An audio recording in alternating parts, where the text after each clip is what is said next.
nous constatons que les travaux ne sont pas bien faits.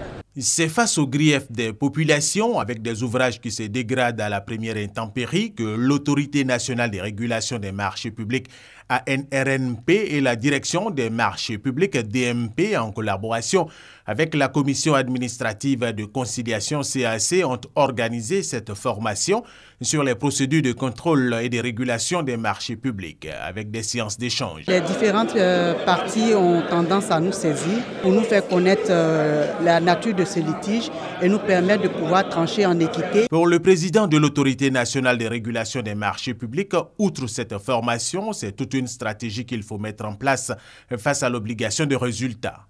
Qu'on dise dans les cahiers des charges par rapport à telle zone, par rapport à la pluviométrie, par rapport au trafic, c'est telle consistance qu'il nous faut pour cet ouvrage. Et qu'à la pratique, l'entreprise qui vient l'exécuter, sous le contrôle du maître d'œuvre, s'assure que ce qui a été indiqué dans les cahiers des charges soit ce qui est exécuté effectivement. Les responsables des cellules de passation des marchés publics saluent cette formation tout en promettant plus de rigueur dans leur mission. La DMP nous donne encore des rudiments pour mieux parfaire toutes les procédures de passation des marchés publics en Côte d'Ivoire, et aussi à l'ARMP de nous permettre de savoir à quel moment les régulations des marchés se font au profit des opérateurs économiques.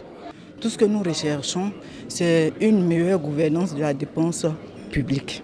Rappelons que pour ces structures, ANRNP et DMP, le développement de la Côte d'Ivoire se fera en grande partie par la bonne gouvernance dans les marchés publics.